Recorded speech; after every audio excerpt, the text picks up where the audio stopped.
I want to talk to you today about what I think it really takes to become wealthy in financial terms. Specifically, we're going to talk about today how to condition yourself for wealth.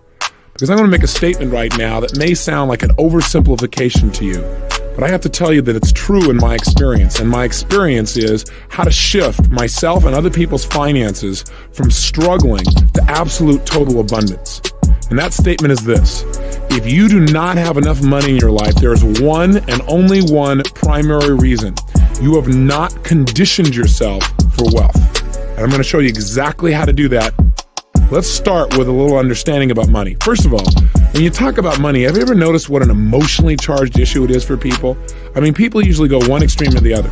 Either it's like real positive for them and they get real excited, or they say, yeah, I want to be able to make some money. I want to make things happen in that area. Or you see the direct opposite extreme where people literally have contempt for it, as if it was something evil or suspect, something that you should avoid at almost all costs. And that usually shows up, obviously, in their lack of economic well-being. Why is it such an emotional issue for us? Well, we could spend several days just analyzing all the associations that have been attached to money throughout the years, both in religious terms as well as in business terms, all the experiences that we've had. But the truth is, money is nothing but a representation, a means to measure the exchange of value between people. So one of the questions that I've asked myself is, why do so many people fail to achieve financial abundance in a country where financial opportunity surrounds us literally at every moment? It beckons to us. And yet most of us never do that. We never create the financial abundance we deserve to have. So I asked the question, why not? Why don't people succeed financially? Out of that question, I started getting some answers on my own, but I also started getting answers by going out and modeling some of the most successful people in the world financially. People that are in the $100 million to $1 billion class. I figured, hey, if I'm going to get some answers, these people can tell me. And I looked for people specifically in that area who have made it financially on their own. People who have started with little or nothing, ideally. And by the way, there are many more than you realize. We live in a country where people can generate net worths of $100 to $500 million, starting with a little idea for a computer in their garage. Or where somebody can go to IBM as a young kid and become a billionaire by his mid-30s, in the example of Bill Gates. So there are lots of role models of unbelievable possibility. And you may say, well, that's not my goal. I can appreciate that. But these people certainly know how to create and build wealth, and more importantly, maintain it.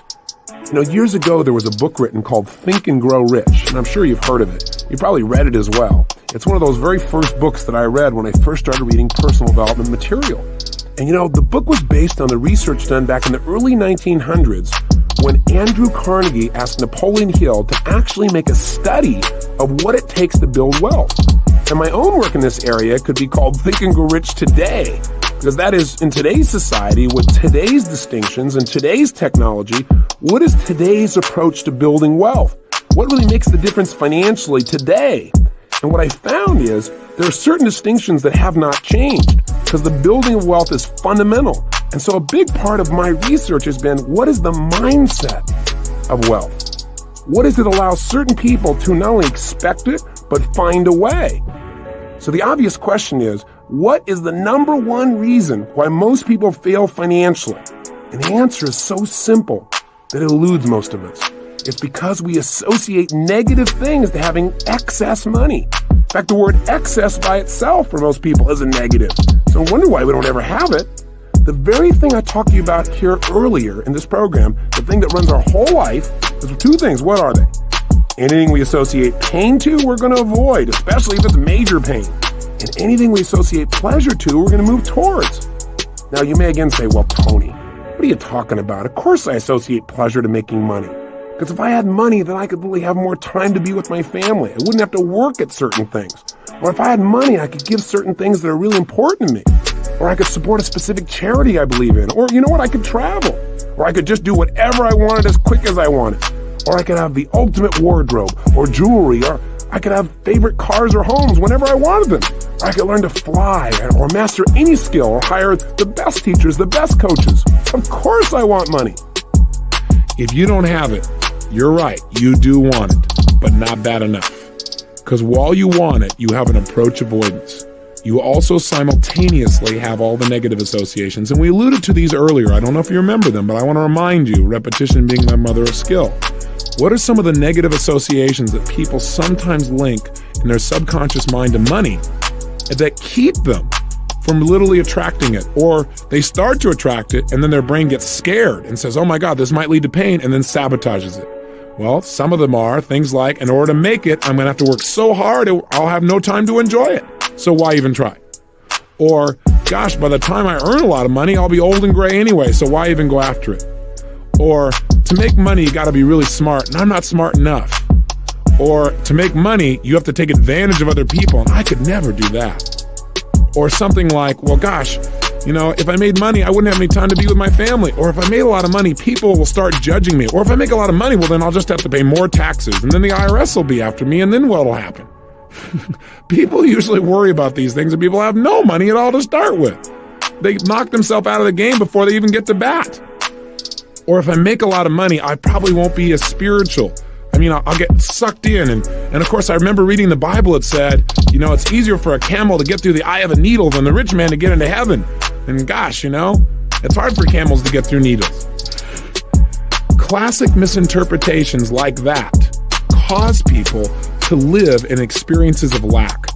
And I don't know of any place in the world where when people feel like they're living in lack, where they feel like they don't have enough, where that encourages the highest level of the human spirit to come out on a consistent basis. Now, I might be wrong about that, but I got to tell you, wherever I see lack, I see crime in mass. Wherever I see lack, I see people trying to escape with drugs. Wherever I see lack, I see people taking advantage of other people and making it okay, justifying it by, well, I had to survive. I don't think lack brings out the best in the human spirit. I think when we have abundance, what happens is we stop focusing on ourselves and how we're going to survive. And we have enough to start focusing on who we really are, which are human beings or spirits that are here to contribute. And I think when you're in a position of trying to survive, your focus is on you. When you've learned to handle that message, when you really know you've got your act together and you don't have to worry anymore, it's much easier for people to look at how can I contribute to my fellow man. Now, I'm not saying that you can't come from a position of lack and be a contributor. Obviously, you and I can name after name of people who've been able to do this and are role models of possibility, even though they grew up with nothing financially and never had anything. So I'm not saying money's the only answer. I'm just saying in this culture, in this time, if you had a choice between having it or not having it, why not go for it and have it too?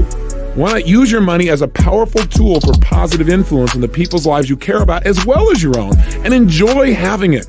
Get off the guilt trips that have stopped you in the past. It is that sense of guilt that if you have more money than somebody else, or what if you made more money than your father? Oh my gosh, God, what a wound that would be. It's that kind of thing, those negative associations that are keeping you from having what you want. So if you do not have all the money you want in your life, you associate more pain to having more money than you have now than not having it. It's that simple. Now, with the technology that we've learned, you can condition yourself to change those feelings and those beliefs. But I want you to know that is the number one reason that most people don't succeed financially, according to people that are most successful in the world at obtaining, maintaining, and building wealth. Here's the second wealth wound. And by the way, I picked those words very specifically. I want you to get a clear picture that if you don't master and handle the 7 things I'm about to talk about, then every single day you're probably experiencing a financial bloodletting. What's happening is you are experiencing the pain on an ongoing basis of wounds, things that are literally dripping out of you, your own financial well-being, and there's no excuse for it. You can handle it easily and quickly. Here's the second one. The second reason these people say, and have told me thus far, that people do not succeed financially is not only do they have negative associations to money, but even if they have okay associations, they never make having an abundance of money an absolute must. Interesting distinction. I'm not saying love money and make it your God, because that's the way to absolutely be certain that you fail in life, that you destroy everything that's valuable. But what I am saying is make it a priority so you get it handled. And make the priority not just getting by. Make the priority massive abundance and come up with a specific figure you hold yourself to. You've got to have a certain level of finances that you must be at. And if you ever vary, you've got to do something about it immediately. Otherwise, you get caught up in what we call Niagara's current, right? Where day to day, you just get caught up in making a living and doing things and putting things off, and it doesn't happen. So the only way you're going to succeed financially is when you decide on a specific amount of money that you must have in your life. And it must be well beyond what your absolute needs are. So in other words, what I'm asking you to do is take something that seems right now to be an accessory, money, and make it a necessity. Find an amount of money that would be considered abundant and make that not only abundant, but a necessity in your life. You follow me? That's critical if you're going to have long-term wealth financially. And if you don't do this, there's no way you'll be able to have the amount of money I know you'd like to have in your life. The third major wealth wound that drains most people dry financially, in fact, keeps them from ever developing a great deal of wealth in the first place, is suffering from the problem or falling into the trap of never ever developing an effective strategy on how to build wealth in the first place. I mean, listen, if all it took to succeed financially was for you to associate lots of pleasure to having money, pain to not having it, in other words, you really made it a must, and that was it, then we'd all have it. But see, that isn't enough. If that's all it took in life to succeed was absolute passion for something, then every kid would have had a pony when he was growing up. That's not quite enough. You got to have an effective strategy. Hey, if you're running east looking for a sunset, you got a problem. I don't care how enthusiastic you are. So you've got to develop strategies on how to, one, attract money into your life in the first place. How are you going to create that initial income? Two, how to manage that money so that you can invest it and get money to be your slave instead of you being the slave to money. In other words, get your money to make you more money. So it's not taking more of your time and physical effort, but where you literally begin to leverage yourself. And then three, strategies on how to share money. So it gives you a tremendous amount of joy. Because to me, that's a strategy that's critical also. Otherwise, why are you going to keep getting it? Your brain has got to link pleasure to it or it won't continue to work for it. And if you can learn to share it with people, I've found that yes, giving yourself things is fabulous and you should do that. But if you can also share that, it'll give you even more joy. It'll give you all those pleasurable feelings you've really wanted. Those are three strategies that are critical. So how do we go about mastering these strategies? Where do we come up with this? I mean, we weren't taught this in school, that's for sure. No one said, hey, take wealth building 101. So how do we go about it? And the answer is simple. We use modeling. You remember one of the things I talked to you about earlier that has helped me to be effective in various areas of my life is been getting role models, finding people that are effective and finding out exactly what they do. That's all you have to do in this area as well. You need to find people that are successful financially and find out exactly what they do on an ongoing basis that creates that success. In other words, they aren't just lucky. In order to get this result, they're doing certain things on a daily basis, and it's a lot simpler than you can imagine. Hey, I turned my entire life around financially in less than 12 months. I was the guy in that 400 square foot bachelor apartment. 12 months later, I had $1 million net worth. That's not a small turnaround. I moved from my little 400 square foot bachelor apartment to my castle. All of that came from modeling successful people financially. You can go and meet these people directly and model them yourself. You can find people in your own neighborhood, people around you who have done extremely well and find out exactly what they're doing that makes it work. Become like an investigator, become like a hunter, and your prey is now wealth. And what you're going to do is stalk it. You're going to study its habits. You're going to notice where it goes. Really follow this prey. And then don't kill it. Make it your pet. Take it home. Make it your friend. Take good care of this pet, and this pet will take really good care of you. Gosh, if you can make earning money and developing wealth fun, you can't believe what'll happen in your life. It doesn't become your whole focus, but it becomes a part of what creates joy for you in life. And while you're doing it, by the way, you're adding value to other people's lives. Because the only way you can possibly make money is to create an exchange of energy and value for other human beings. That's the only way it can be done. And by the way, once you've really studied and you have developed a plan to develop wealth, the only thing you're going to need in addition is a good vehicle. And again, part of your plan should be how to get that vehicle, how to develop something for you so that you're earning money even while you're sleeping. How would you feel then? Instead of feeling like every day there are things you had to do just to keep up, just to support your family, just to have a certain level of lifestyle. So developing not only a plan, but the right vehicle is very, very important. And again, that's things that we teach and things you can learn on your own by modeling other people. But that is wealth wound number 3, failure to get an effective strategy for consistent wealth building. Here's wealth wound number 4. This one's pretty simple.